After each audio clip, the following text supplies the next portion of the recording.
That must mean it's time for Katunkwit Chronicles. And we're here on the island of Katunkwit, in the small Katunkwit Elementary School, in a very large actual space here in our studio. We're so pleased to have you here with us today. And I'm here also with the wonderful, spectacular, and real great gal, Ashlyn Komorick. Hi, Ashlyn. Hi, James. Yeah, so the title of this week's episode is Barbara Banks. And you know Barbara, she works down to the Oaks. Mm-hmm. You've been to the Oaks many times, I'm sure. Yes, everyone in Katunkwit has. Yes, and rightfully so. Good stuff. But she is, as you remember, the lead waiter there in the... Is she the she's lead an off-season. waiter She's like or the off-season lead waitress. She's the in-season lead waiter. I call her waiters. I don't differentiate any longer. That's a matronly thing to say. Matronly. But we could call them all waitresses. We could call everyone a waitress. That's good. Or a person could be called a server. She's a server. What do you call a female maitre d'? Maitre dame. I don't know, madam. Not good. No, going in the wrong direction. So, I don't know. You remember Barbara Banks, and great kid. She's not a kid. She's a woman, and she's, in school at the University of Rhode Island. And she works down there at the Oaks. So I wrote a story about her. It's not like I'm fascinated with her. I'm just fascinated with the, what's happened here. So in this story. And let's see, news of the day. What's happening? Oh, I attended the East Fort Park discussions. Did you go to that event? I didn't. I just read about it in the Katunkwit Press. You know what was very evident after going to that event? Did we discuss this already? Because sometimes I don't think we did. That this town is getting very old. Oh, yeah. Well, there's just a lot more gray hair in the audience. Young people can afford to move to town, or very few. Yeah, Katunkwit became kind of a popular place to be, and then therefore the prices of the homes and land and all that stuff. Mm-hmm. Not making any more land, and we're pretty much built out. Let's face it, right? Well, I mean, people come and they buy small cottages, beach cottages, and tear them down and put their McMansions up. Yes, that's true. So to them, that's just land. Oh, I see. Yeah, so that's a different level of wealth than I'm aware of. But that's the level of wealth that's moving to town. Let's talk about this East Fort Park. You know. So were you in the pro trailer crowd or against? I am not against people that have trailers and RVs. I support them. However, I went in there with the idea that it might be nice to explore some other ideas for the use of the facility, right? Because whether you're inclined to go down there or not, if there's a whole bunch of folks living on the hill, you feel maybe a little uncomfortable interceding in their world. I disagree with that. Okay. I mean, but there's some people that have that experience. Well, I think it's in their head. I mean, as long as I've lived here, I've used that park year round. I've walked the loop around on the trail, and I have never had any negative experience with any of the campers. You know what might help? It might help to provide a pass for the beaches in this town and for the East Fort. It's the same pass. West Fort, excuse me. It already exists. That is the same path. But you have to pay for it. Just eliminate the price of it. So then, So you don't. So even if you go to Herring Cove Beach, you don't want people to have to pay? No. I don't think anybody should pay at Herring Cove Beach either. Absolutely not. So you're looking at, when I say people, I'm talking about people that live here and own property. What if you are renting? Renters should pay. You know. What if you're renting year round? Well, I think that then there might be some kind of opportunity to get a special pass for. I mean, it's not like it's that much. No, it isn't a lot of money, but I think it would be a nice gesture. So that's a thought. And then the other thought was, it's different now, I think, than when I was in charge over here and running the parks in Catunquit. And there was definitely a boatload of drinking going on at the time. And there was a significant number of people that were drinking at Fort Perry or where? At the beach? With the fort there. You mean the campers were drinking? Yeah, like pounding, yeah. So there was incidents and there was some of that think stuff. people are But drinking less. I think people are drinking less. I think that it's definitely those people those folks that have gotten older as well. True, and then they're sitting in a $150,000 machine, and they have had experiences in life that probably don't include as much drinking. Perhaps. Yeah. I guess. I mean, they're seemingly more interested in fishing and clamming and doing boating kinds of activities, which is really so wonderful. So, I don't know. I went in with a different one feeling, and then. But weren't the majority of people who attended, they were all for keeping? Yeah, that was true. Yeah. And it wasn't a crowd of folks that actually live there seasonally. Yeah, it were was just regular citizens. Jamestowners. I think the money probably makes sense if you believe all the numbers. Well, I mean, also I read in the paper that some of the businesses see a boost in profits in the summer. Yeah, that's kind of important. Yeah. I'm sure the liquor store, both of them will, McQuaid's. Do well. Yep. Yeah. Yeah, the family owns a couple of markets, right? They own a market on this island. They own a market on the next island up, Jamestown. And in Westerly? They own one in Westerly. They have anything at Block Island? No, but I think they have something in Mystic. So, yeah, that's a big operation. They have one in Catunquit. Yeah, it's good. There's a different name here, but it's a good little store. So, if we look at,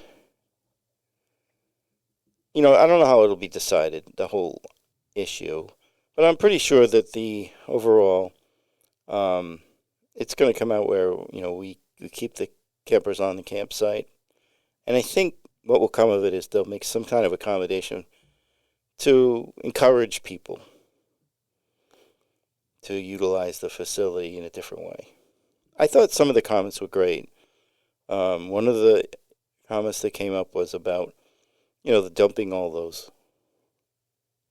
mulch into the facilities that were there for during the war, and I think that that's a mistake because those are important facilities that supported they filled them with mulch. Yeah, yeah.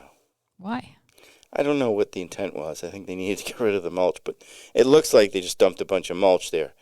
And then, all of the other facilities that have been improved by the Parks Division in there have look great, and those kind of don't look great. So you really don't know anything about what this whole place meant. Yeah, there are a few signs. Yeah, there needs to be more signage that is specific to the function of the place initially. You just really don't get a feel for that, or where the fishing pier is, all that. So I think there's some of that where the pathways are. I don't know. It's an interesting discussion. It needs more discussion. Perhaps we both should be on the committee.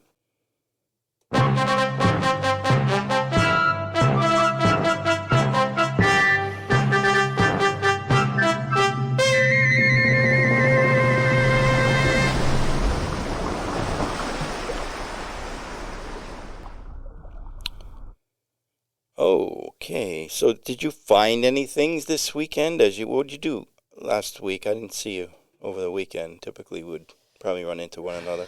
Weekend, what did I do? It rained on Saturday. Friday, I went to a little sort of, not really a protest, kind of a gathering in Providence. Saturday, got a lot of things done around the house because it rained. Yeah, good. Yeah. Yeah, we were working on much. a trip to out to Yellowstone. Nice. Yeah, we're gonna So do you're that. planning it. Planning and booking and all that stuff. When are you going? Later in early fall, we'll say, because we are talking to the world here. And you don't want anybody showing up at your house while you're on vacation. Yeah, true. So there's that, and then yesterday I went to get the shot, with a guided shot in the back with a steroid. Oh, it's awful. So they put you on your belly, right? And then the doctor comes in, he's all gowned up, and then they have a machine that's actually x-raying you at the same time. They put some Novocaine in there. To what, give you a cortisone shot? It's some kind of steroid, and they put the steroid into the joint. But then he said, "I'm sorry," because I was wincing a lot, and he said, "I'm sorry, it's gonna hurt a lot. I'm gonna go around the corner." And he went around the corner. I don't know how he went around the corner. It must be a very flexible needle, right? And I was thinking, my God, if this thing breaks off in the middle of my back, it would be bad news. But he definitely hit some nerves because, I'm going to go around the corner, sounds like. Yeah. He left the room to, go to the packy around the corner. I got to go get a drink. This is my 20th shot today. So anyway, that was what happened there. So we're entering that part of the show where we talk about bullshit or not. And as is the case, oftentimes, for some reason, I must be studying a lot of World War II. I'm getting very close to writing my father's memoir from World War II. I started it a long time ago. A memoir if you write it? No, it wouldn't. But it's, what is it called? Biography. Yeah.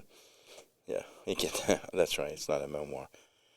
Although he told me all this stuff, and I have tapes of it, so sort of.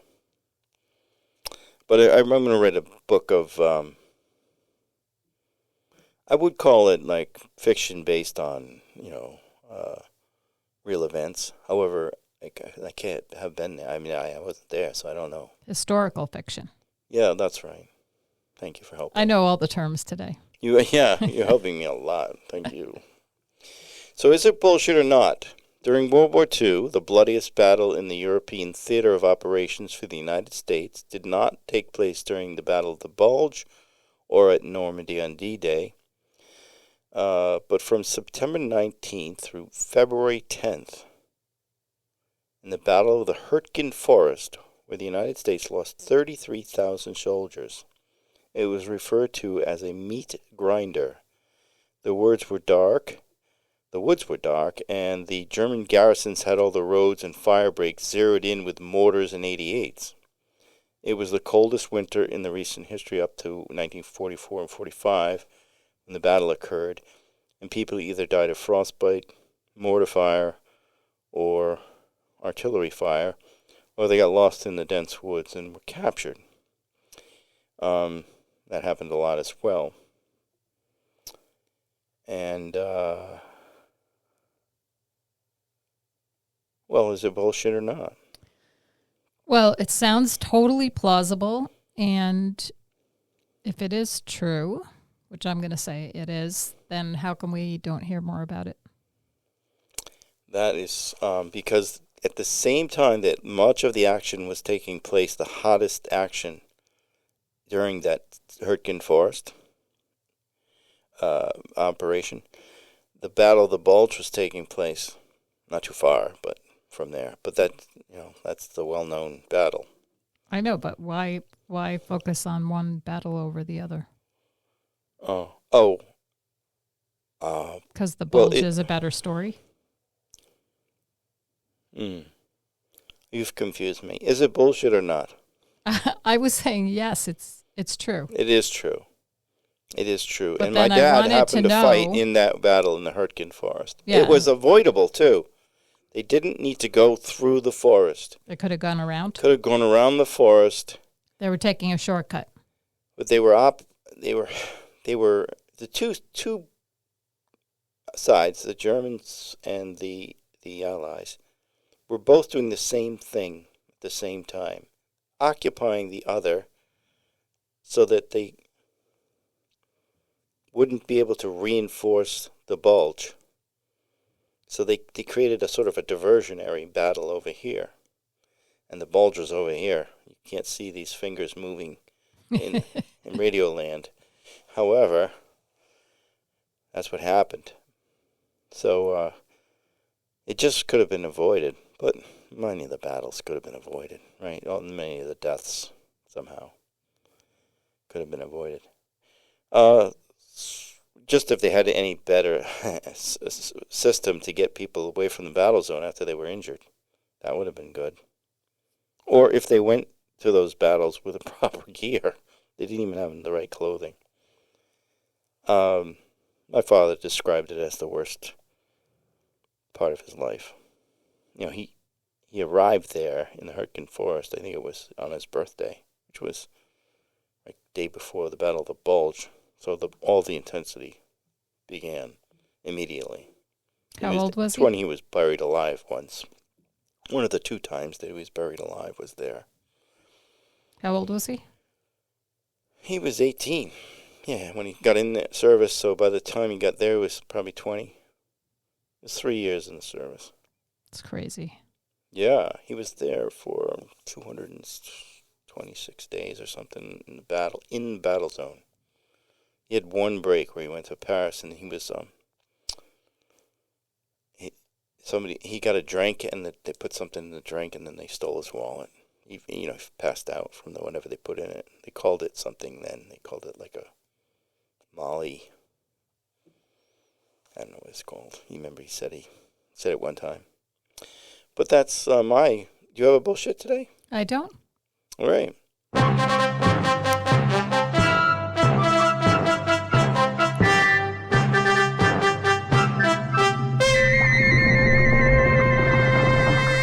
We just went right to bubbles. Yeah, I noticed that you skipped the wave. I skipped the wave that time. I might start with a wave next time. Throw into the trumpets and then go with the bubbles. All right, so something about our commercials or our public service announcements. The volunteer fire department is asking citizens not to burn outdoors during this period of dry air. The chances for fires to get out of control is greater than usual. And I know it's tempting to get out in your yard and make debris and burn it in your fire pit, but stop yourself and think about your neighbors and even your own house, says Fire Chief Harvey Backwater. James discusses witnessing a fire in the middle of... Are you reading your own notes? I'm reading my own notes. So let me just say this about the Harvey Backwater. He also mentioned to me that it's not a bad idea to think when you're thinking about, if you're going to burn outside or not, and deciding not to, go back to the fires that took place in California recently. So we would not want anything like that to happen. But I do recall a time when I was traveling to Florida. I had a boat with me because I was going to go fishing down there on the Indian River. When I say fishing, I mean quahogging. I had a whole time when I went down there for about 6 months and dug clams on the Indian River. It was very, very romantic. The same kind of clams? Yeah, they are. They're not as resistant to... They don't stay healthy very long. Like maybe the shelf life might be half of what the clams up here. And they have a different taste, slightly different taste, but not too much different. They look the same. And I was catching gobs of them. Like 4,000 a day. Little necks. It was amazing. It was a huge hit. There were no rules at all. You could take the undersize, and I didn't take the undersize, but people did. It was just awful. But the time was really fun. I mean, I had a good time down there working on the Indian River. Met some really nice people. Yep. You just randomly decided to go down there? Myself and this other guy, we both had boats. We both went down there. We both, we sort of relied on one another. It was kind of sketchy for a little while. Was this in winter? Yes, it was in winter. So you were just like, hey, let's get out of here and go somewhere warm and dig some clams. Well, we knew that this whole thing, this hit was happening because we had information that some of the New Yorkers had gone down there. No other person from Rhode Island had gone yet. So we went down and we got in a campground and stayed there. It was just miserable. I was living in my truck. That was terrible because they hadn't opened this really good spot yet. But they had opened, like they still had some open area. Nobody was working except one boat. And I said, well, there must be something there. So we went out there and we worked, and we were actually doing quite well. Nothing compared to the money we made down the way. And we had enough money to put together to get a rental, a house. We had a nice rental house on 1A. It was nice until we discovered scorpions in the house, but that was a little bit disturbing. I think I left very shortly after that. I was a little bit homesick after I saw the scorpions. So we were riding down the middle of Route 95, and there was fire in the middle. And, they have in Georgia, this is in Georgia, and they have those moss that, it was all on fire. It was amazing. Spanish moss. And there was fire on both sides of the road as well and in the median, but they let us go through. Amazing. It would never happen up here. There was a little tiny fire on Route 1 the other day. In the median.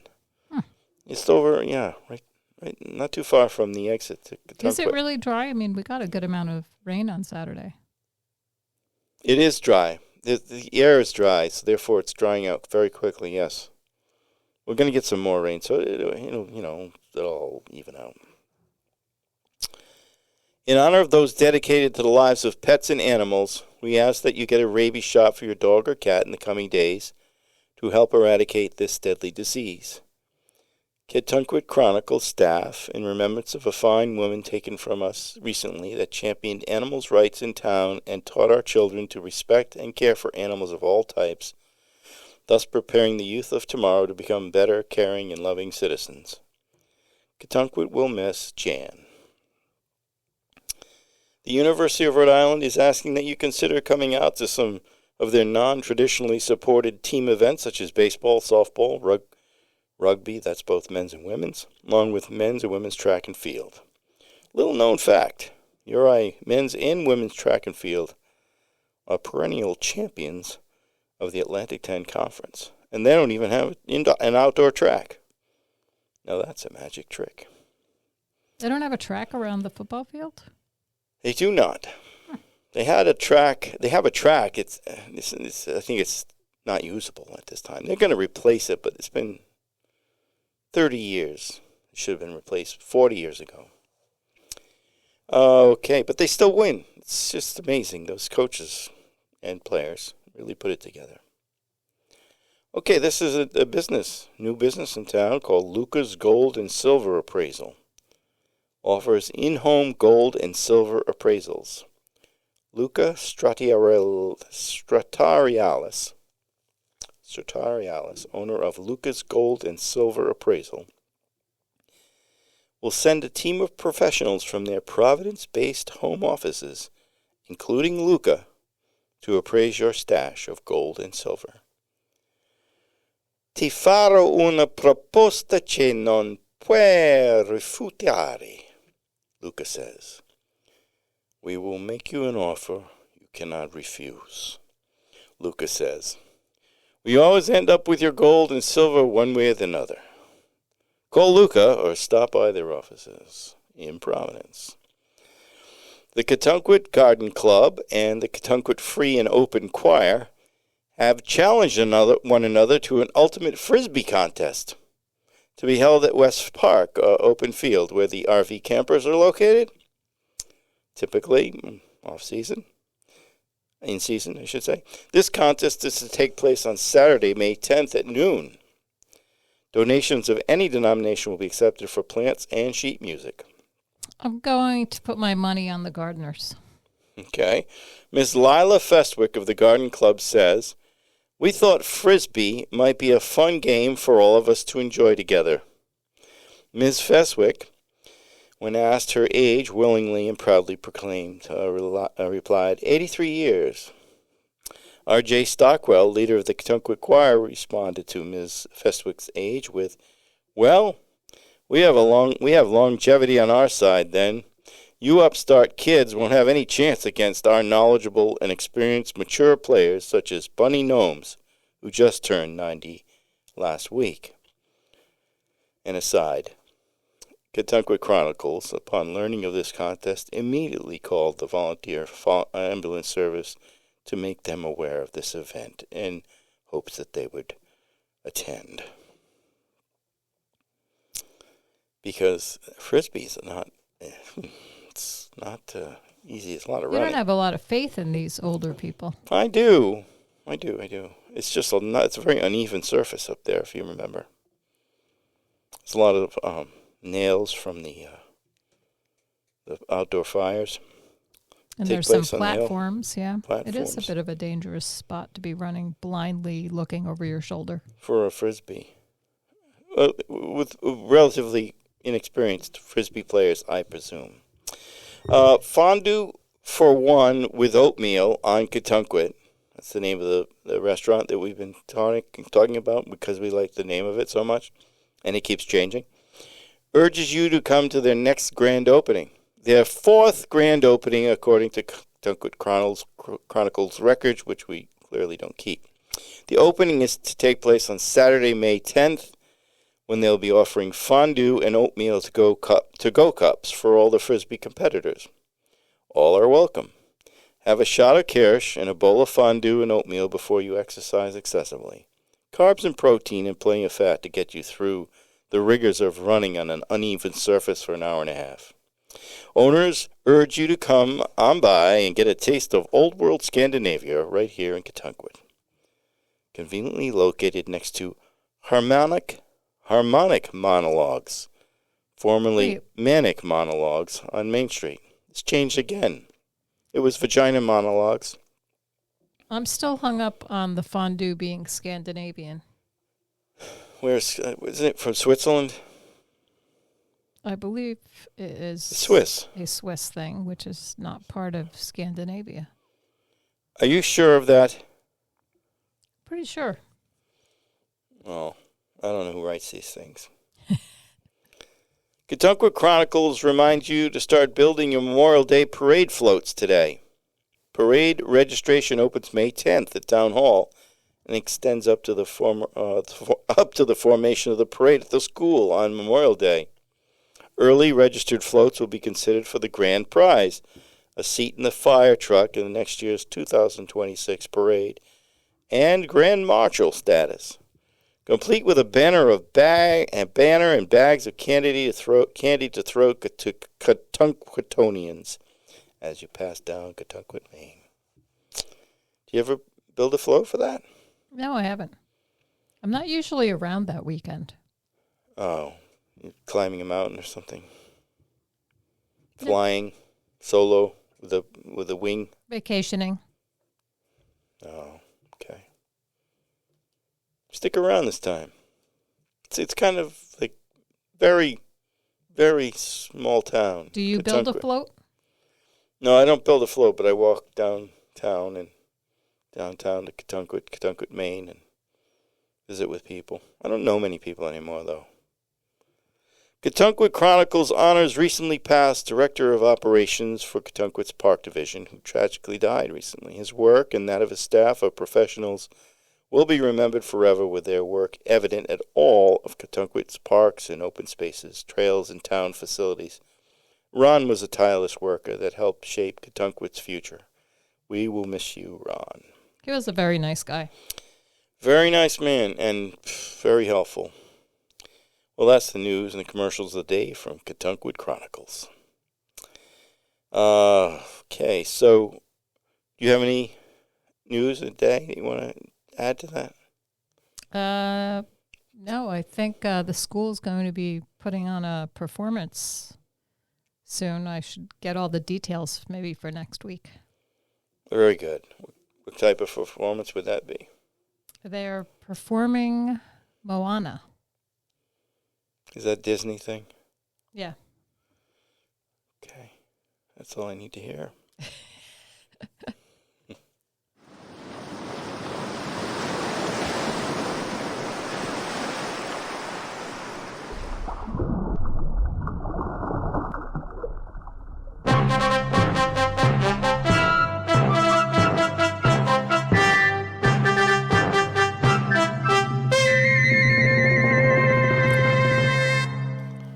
Okay, this piece is the Barbara Banks piece that I referred to earlier.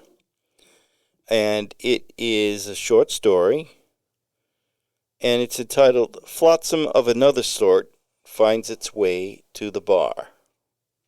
So think of flotsam as just random stuff that floats up.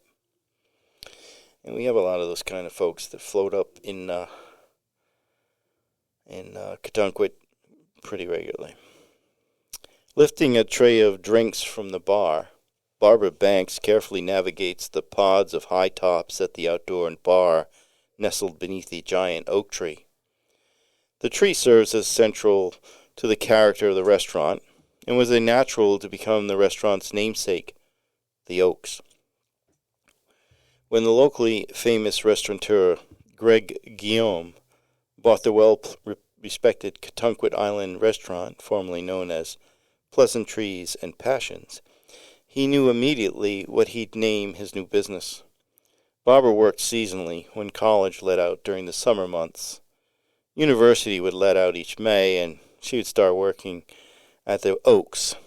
She'd been working for Greg Guillaume since she turned 16. Her father knew the owner peripherally, so she didn't have to start out at the bottom upon her return each year washing pots and pans like the other returning personnel. It hadn't endured the lean winter months, schlepping drinks to fewer customers. Owning a restaurant in the island town of Catunquit can bring hard times during the off-season. Despite an impeccable reputation for excellence and a huge local following, the Oak still has to rely heavily on summer spikes in business when Catunquit explodes from 6,000 to 10,000 residents and visitors. Barbara Banks has worked holidays, didn't take a semester abroad like her classmates at the local university so she could work at the Oaks, and never took spring break during all the 3 years of her higher education thus far, all to maintain her position as lead waiter at the Oaks, and to maintain control of the most desired window seats overlooking Narragansett Bay, where the big money's made each night. Coming through, Barbara calls out as she weaves through the sporadically positioned high tops. If you are going to come, sweetheart, you've got to come for me. Middle-aged, overweight, noticeably drunk customer calls out as he reaches for her backside. Like a ballet dancer, Barbara navigates the asshole with a big mouth. People standing in the aisles, randomly positioned chairs and tables, while juggling a tray of gin and tonics and long-stemmed glasses of Pinot Grigio.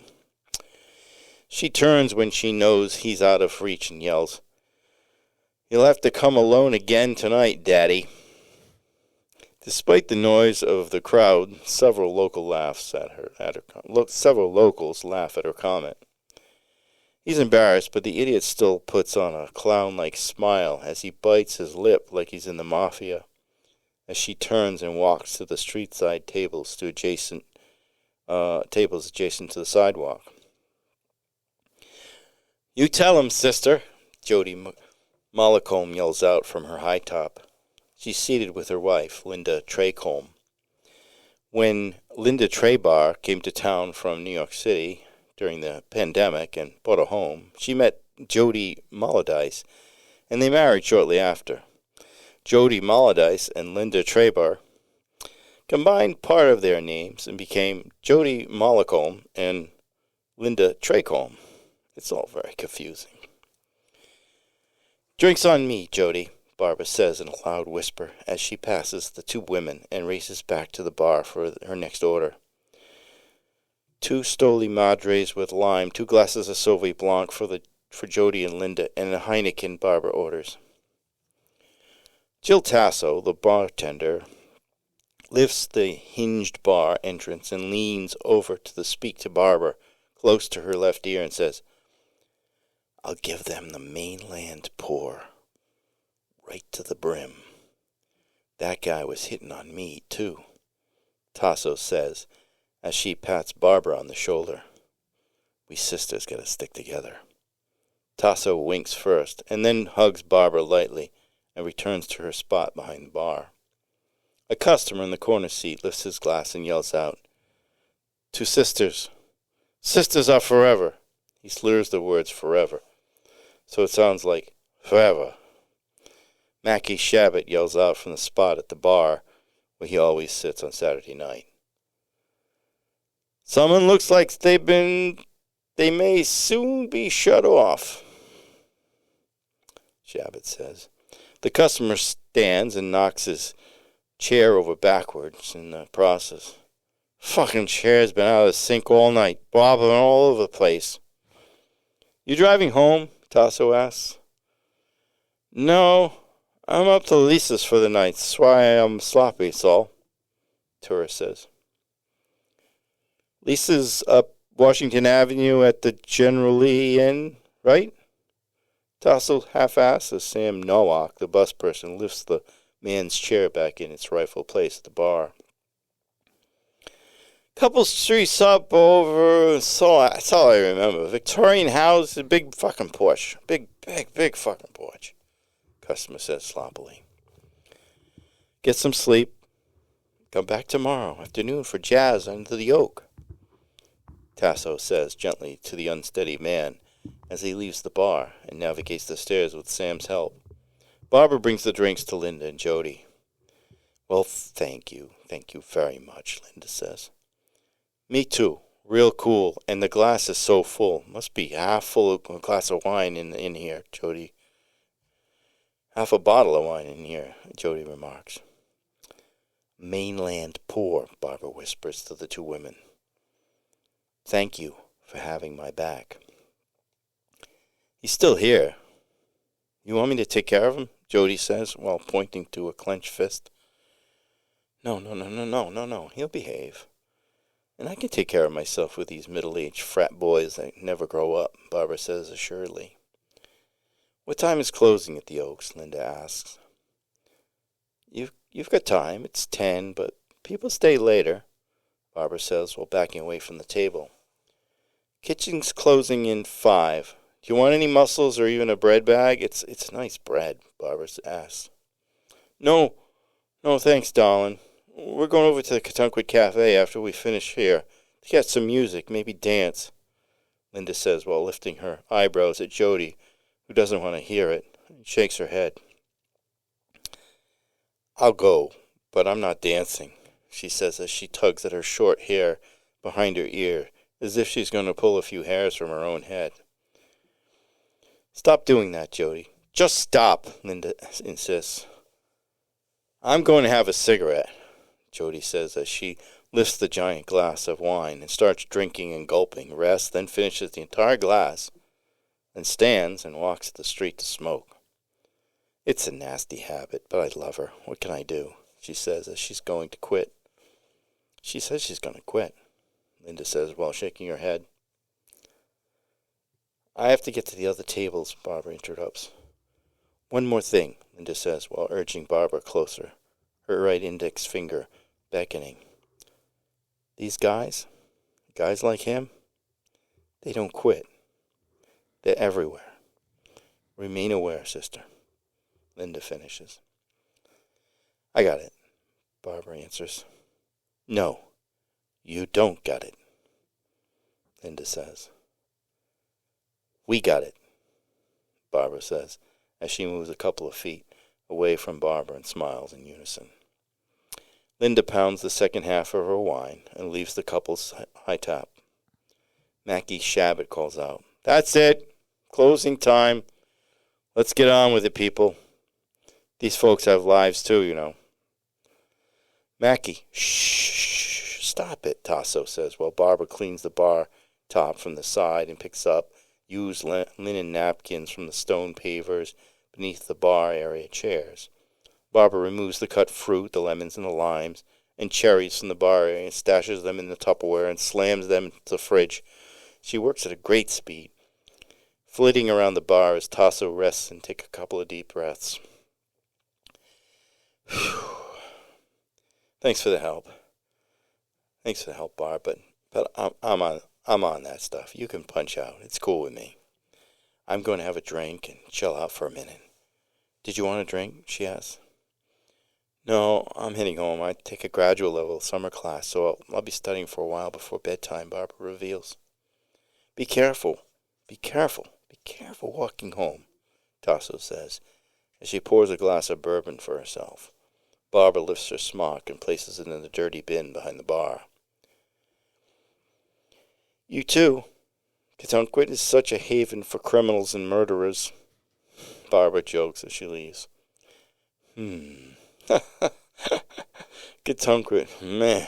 Katunkwit, Tasso says while shaking her head and taking a sip. Barbara lifts her right arm and passes the last two patrons. I'm out of here. Barbara steps onto the sidewalk, buttons her jacket. The sounds of music from the Katunkwit Cafe fill the street. For a minute, she feels as if she's in Nashville, a place she visited once when she was 14 with her father, a songwriter and musician who never made it to Nashville levels of success, only to visit once.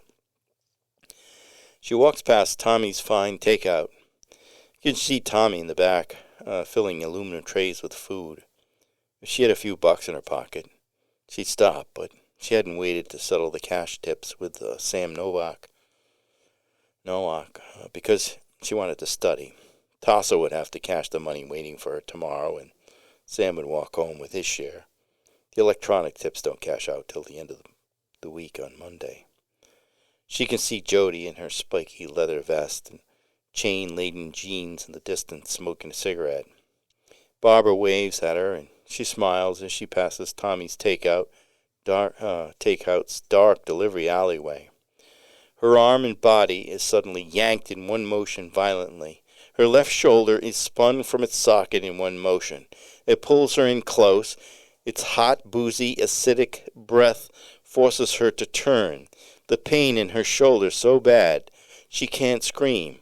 Only quiet tears fall from her eyes as she's pounded repeatedly against the shingled building, blood coloring her blonde hair and pouring onto her ears, dripping to the gravel driveway.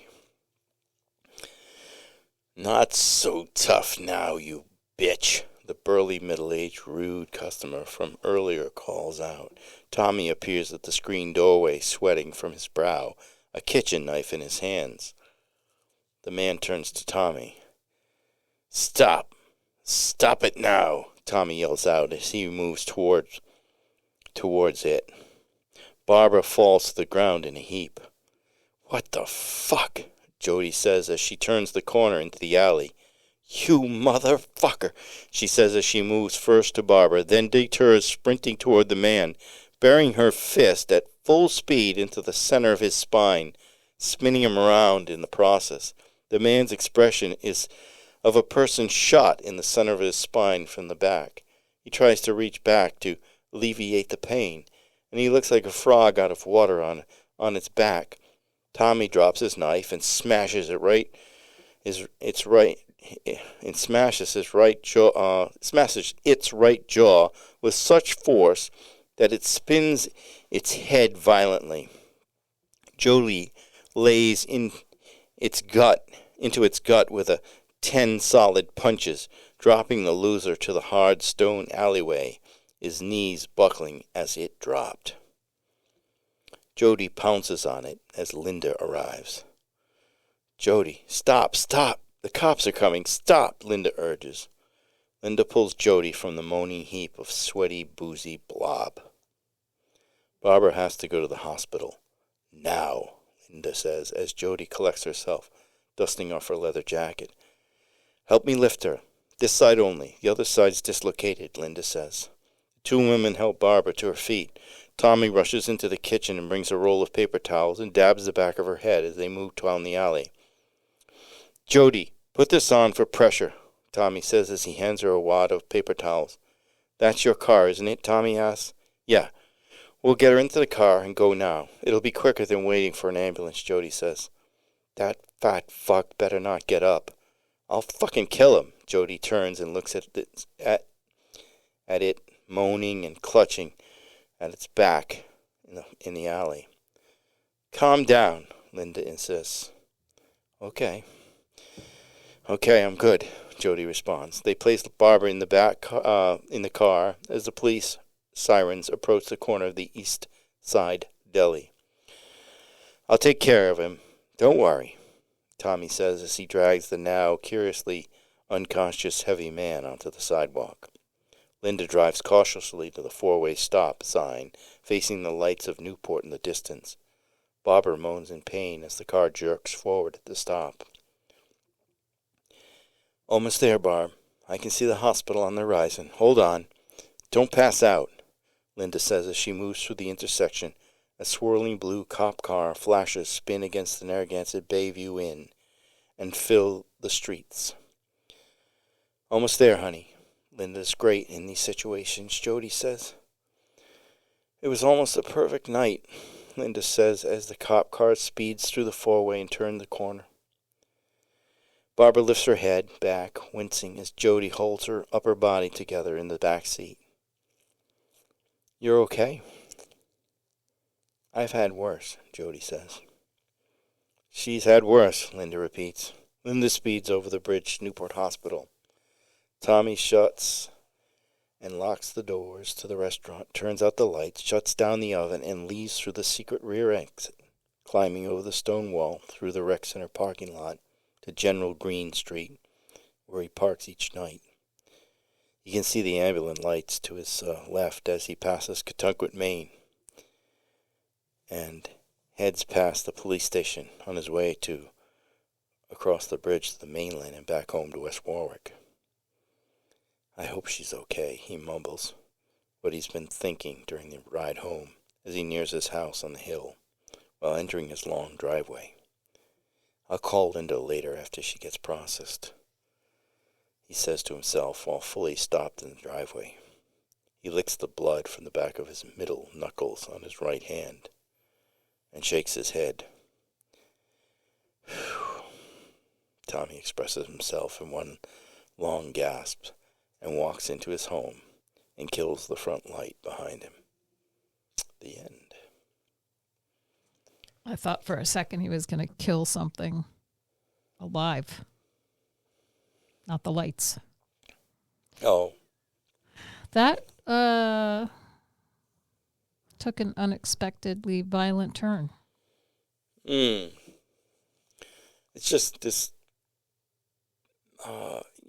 violence against women.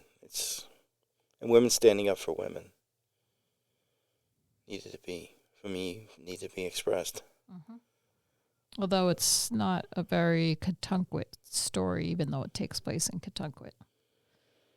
Do we have lots of incidents like that I'm unaware of? I don't know that there's lots of incidents, but in this story there is one. Well, for sure, there's one in the story. And, Barbara's expressed to me not these same circumstances, but she's told me about these individuals that are threatening. She hasn't had this kind of thing happen to her. That's the fiction part. I did notice that you wove our two-time guest, Sam Nowak, into the story. Yes. Two-time guest, and also someone that appeared. He was a guest host as well, right? He was a guest host, but then someone that walks the streets quite often, his name is Mackie Shabbat. He's in this piece too. So a couple of people that have returned. But Sam's a co-host at one point. He was on the show at least maybe one or two other times. And he'll be leaving shortly, May 10th, I believe, to head up north. He's going to be working 15 miles into the woods somewhere. Is he working at the same I think he's working at the same lean-to place. place that he was at If I before? get better, I would consider walking up there.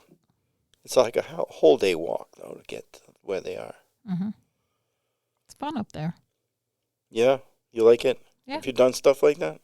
Yeah, I've stayed in the huts many times. Oh. Well, it'd be fun to, we have to bring a couple of bottles of beer for Sam Nock. Mm-hmm. He said that was his best present. People bringing him beer. People bring him beer. Yeah. And sugar. I imagine he should bring him some sugar, too. I don't know if he needs any more sugar. True.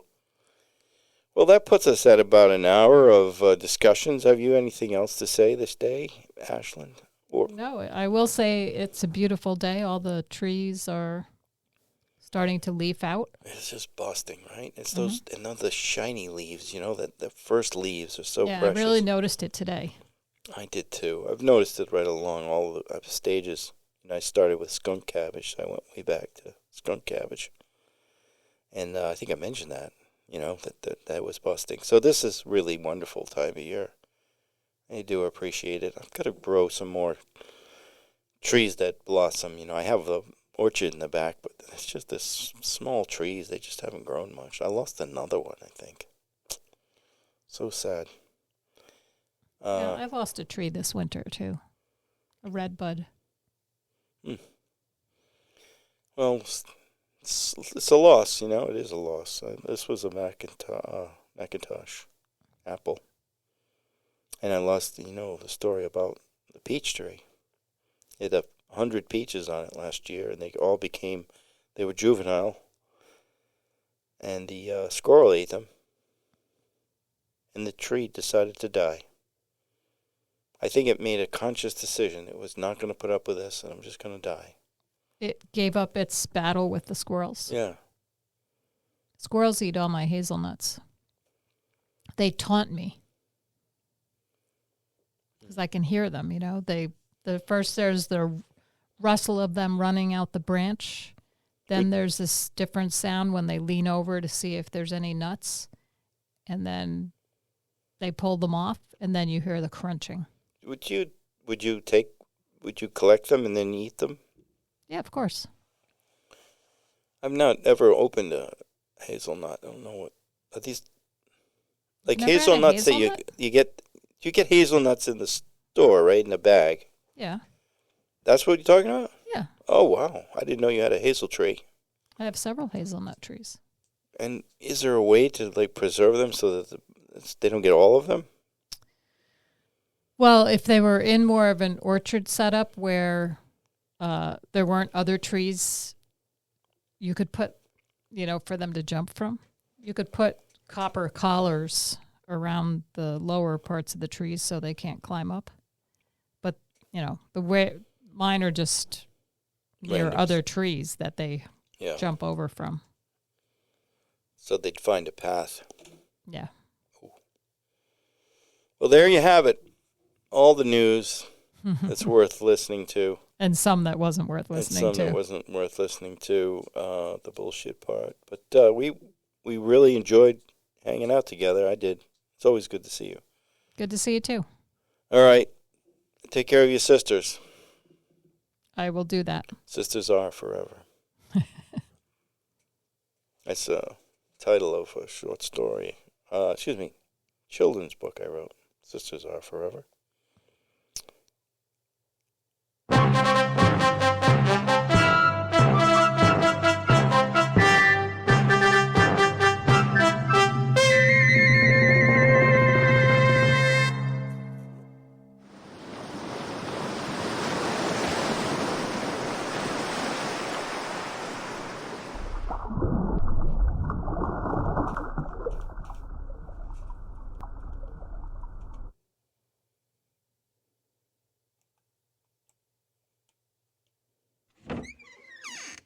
See you later.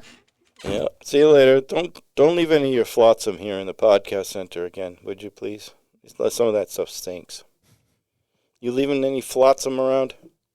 No, I'm not. All right. It's been floating around in the ocean. See ya.